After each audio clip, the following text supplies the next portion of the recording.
અમદાવાદમાં ST bus અને car વચ્ચે અકસ્માતની ઘટના સામે આવી। અકસ્માતમાં એક મહિલા અને એક પુરુષનું મોત નીપજ્યું। શહેરના વૈષ્ણોદેવી સર્કલની પાસે સર્જાયો અકસ્માત। હિંમતનગરથી રાજકોટ જતી બસને અકસ્માત નડ્યો। અકસ્માતના કારનો કચરઘાણ નીકળી ગયો। અમદાવાદમાં એસટી બસ અને કારની વચ્ચે ગમખ્વાર અકસ્માતની ઘટના સામે આવી। અકસ્માતમાં એક મહિલા અને એક પુરુષનું મોત નીપજ્યું। શહેરના વૈષ્ણોદેવી સર્કલની પાસે અકસ્માતની આ ઘટના બની। હિંમતનગરથી રાજકોટ જતી બસને અકસ્માત નડ્યો।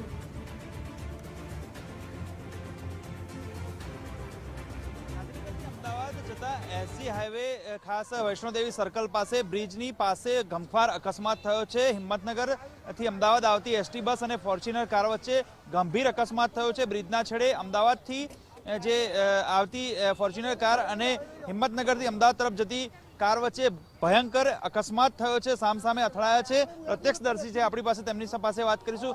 જે કેટલા વાગે ઘટના બની હતી અને શું ઘટના બની હતી? 8 વાગે થયું છે। ફોર્ચ્યુનર સ્પીડ આવતી હતી। ફોર્ચ્યુનરથી સ્પીડ આવતી એવી તો વધારે 140ની સ્પીડ, 150ની સ્પીડ હશે। બે સવારી માસ ફોર્ચ્યુનરમાં બેઠા હતા।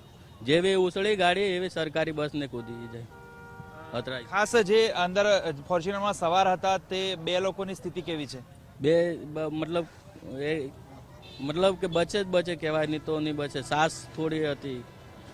ખાસ કરીને કેવી રીતે આ અકસ્માત તમે જે જોયો ત્યારે ટ્રાફિક જામના પણ દ્રશ્યો સર્જાયા હતા? કેટલી સ્પીડ હતી અને એસટી ડ્રાઈવર કેવી રીતે કંટ્રોલ કર્યો?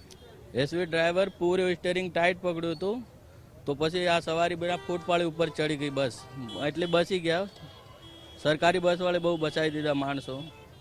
ખાસ સરકારી જે એસટી બસ છે તેના ડ્રાઈવરની સૂઝબૂછથી જે તે એસટી બસની અંદર જે લોકો છે તેમને પણ ઈજાઓ નથી પહોંચી, પરંતુ આપ જોઈ શકો છો કે અકસ્માત એટલો ભયંકર છે કે જે પરિસ્થિતિ ફોર્ચ્યુનર કારની જોઈ શકો છો દ્રશ્યોમાં જ કેટલી વિકરાળ લાગી રહી છે, કારણ કે આ અકસ્માત એટલો ભયંકર હતો, સ્પીડ એટલી ઓવર હતી જેને કારણે આ ગમખ્વાર અકસ્માત થયો। અને જે સવાર બંને જે મહિલા અને પુરુષ છે તેમના ઘટના સ્થળે મોત નીપજ્યા હોય તેવી પુષ્ટિ હાલ થઈ રહી છે। બીજી મહત્વની વાત એ છે કે એસજી હાઈવે પર આ અકસ્માત બન્યો ત્યારે ટ્રાફિક જામના દ્રશ્યો સર્જાયા હતા। બીજી તરફ પોલીસ માટે પણ, ટ્રાફિક પોલીસ માટે પણ આ સુલઝાવું એક જે છે તે કડી કેવી રીતે થઈ તેની તપાસ ચાલુ રહી છે। ઝીણવટપૂર્વકની તપાસ અત્યારે થઈ રહી છે, પરંતુ હાલ ટ્રાફિક જે પોલીસ છે તેમના દ્વારા અત્યારે હાલ જે કહેવાય કે ટ્રાફિકને પણ હળવા કરવાના જે છે તે સ્થિતિ અત્યારે હાલ કરી રહ્યા છે અને જે રીતે ટ્રાફિક હળવું કરવા માટે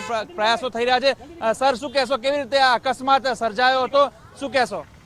બસના વાહનના રૂટ ઉપરથી અત્યારે ખ્યાલ આવે, બીજા વાહન ફંગોળાઈ ગયા હોય, કંઈ ખ્યાલ આવે નહીં। અત્યારે ટ્રાફિકને ઇન્ટરનો સમય નથી કોઈ અમારો, ટ્રાફિક બહુ જામ છે। પ્લીઝ પ્લીઝ તો ખાસ અત્યારે હાલ ટ્રાફિક જે સમસ્યા વર્તાઈ રહી છે તે મહત્વની છે તેમના માટે, કારણ કે ટ્રાફિક અસહ્ય વધી રહ્યું છે, જેને હળવો કરવા માટે અત્યારે હાલ ટ્રાફિક પોલીસ પ્રયાસો કરી રહી છે। પરંતુ ફરી એકવાર કેમેરા પર્સન મનીષ ત્રિવેદીને કહીશ કે આ કારની સ્થિતિ દર્શાવે જે રીતે એક સાઈડથી આ કાર આવી રહી હતી અને ડિવાઈડર તોડીને જે એસટી બસ છે તે તેના સામે ટકરાઈ હતી, એટલે કે આ જે કારનો જે કહેવાય કે ફૂરચા ઉડી ગયા છે। એટલે જે કારની અંદર સવાર હતા તે બંને વ્યક્તિઓના મોત થયા છે, મહિલા અને પુરુષ છે, અને તમામ જે બંને વ્યક્તિઓના મોત થયા છે। મહત્વની વાત છે કે એસજી હાઈવે હોય કે હાઈવે હોય અથવા તો અમદાવાદમાં જે રીતે ખાસ અકસ્માતનું પ્રમાણ વધ્યું છે તે એક ચિંતાનો વિષય છે અને આ ફોર્ચ્યુનર કારની ઓવર સ્પીડના લીધે અત્યારે હાલ આ અકસ્માત સર્જાયો તેવું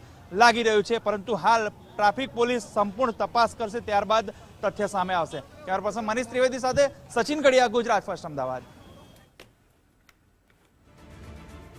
અકસ્માતની આ ઘટનામાં એક પુરુષ અને એક મહિલાનું મોત થયું। અમદાવાદમાં એસટી બસ અને કાર વચ્ચે ગમખ્વાર અકસ્માતની ઘટના સામે આવી। હિંમતનગરથી રાજકોટ બસ જઈ રહી હતી તે દરમિયાન ફોર્ચ્યુનર કાર જે ફૂલ સ્પીડમાં આવી બેકાબુ બની અને એસટીને ટક્કર મારી। જે પ્રકારે આ ઘટનામાં એક પુરુષ અને મહિલાનું મોત નીપજ્યું હોવાનું સામે આવ્યું। વધુ વિગત મેળવીએ સંવાદદાતા સચિન કડિયા પાસેથી।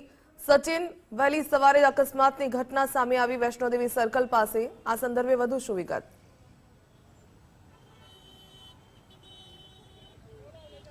ચોક્કસથી ખાસ વૈષ્ણોદેવી સર્કલ પાસે બ્રિજ ઉતરતા ગમખ્વાર અકસ્માત એસટી બસ અને ફોર્ચ્યુનર કાર સાથે બ્રેઝા કારનો એટલે ટ્રિપલ અકસ્માત સર્જાયો હતો. અકસ્માત એટલો ભયંકર હતો કે જે ફોર્ચ્યુનર કારની ઓવર સ્પીડને કારણે જે કાર છે તે ડિવાઈડર ઉપરથી નીચે ઉતરી ગઈ હતી ને જે ખાસ કહેવાય કે હિંમતનગરથી અમદાવાદ તરફ એસટી બસ આવી રહી હતી ત્યારે આ બંને કાર વચ્ચે અકસ્માત થયો હતો ને તેમાં અડફેટે મારુતિ બ્રેઝા કાર પણ આવી હતી એટલે ટ્રિપલ અકસ્માત સર્જાયો હતો જેમાં જે બ્રેઝા કારમાં અને જે એસટી બસમાં મુસાફરો સલામત હતા પરંતુ જે ફોર્ચ્યુનર કારમાં સવાર હતા તે યુવક અને યુવતી મહિલા અને જે પુરુષ છે તેમાં પુરુષનું ડેથ થયું છે અને મહિલા ક્રિટિકલ સંજોગોમાં છે પરંતુ સમાચાર એવા મળી રહ્યા છે કે મહિલાની સ્થિતિ પણ ખૂબ જ ગંભીર છે. બીજી તરફ વાત કરવામાં આવે તો અત્યારે હાલ ફોર્ચ્યુનર કારના જે છે તે સ્પેર્સ પાર્ટ અને આખો મલબો છે તે ક્રેન મારફતે જે ટ્રાફિક પોલીસ દ્વારા હટાવી દેવામાં આવ્યો છે પરંતુ આપ જોઈ શકો છો કે ટ્રાફિક જામના દ્રશ્યો 2-3 કિલોમીટર સુધી કારણ કે ગમખ્વાર અકસ્માત એટલો જબરજસ્ત હતો જેને કારણે ટ્રાફિક જામના દ્રશ્યો સર્જાયા છે. બીજી તરફ આ વીજપોલ એટલે કે નીચેથી જે એસટી બસ આવી રહી હતી ને ફોર્ચ્યુનર કાર ઉપરથી આવી રહી હતી એટલે આખું ડિવાઈડર તોડીને જે એસટી બસ ઉપર ચડી ગઈ હતી ખાસ બ્રિજ ઉપર અને આપ જોઈ શકો છો વીજપોલની સ્થિતિ આખો વીજપોલ પણ ધરાશાયી થયો છે. આ ગમખ્વાર અકસ્માતને લીધે જે ઘટના સ્થળે જ જે છે તે યુવકનું મૃત્યુ થયું હતું જ્યારે જે અંદર એક સવાર મહિલા છે તે ગંભીર અતિ ગંભીર હોવાની સ્થિતિ સામે આવી રહી છે, નાજુક સ્થિતિમાં હોય તેવું સામે આવી રહ્યું છે. બીજી તરફ વાત કરવામાં આવે તો ટ્રાફિક જામના દ્રશ્યો સર્જાયા છે અને પોલીસ માટે ટ્રાફિક જે છે તે કવર કરવું ખૂબ મુશ્કેલ બન્યું હતું. અકસ્માત એટલો જબરજસ્ત ગંભીર હતો જેને કારણે આ બંને સાઈડથી અમદાવાદ અને ગાંધીનગર બંને સાઈડથી અત્યારે હાલ પણ દ્રશ્યો જે છે ટ્રાફિકના જોવા મળી રહ્યા છે. જી ધન્યવાદ તમામ જાણકારી સાથે જોડાવા બદલ.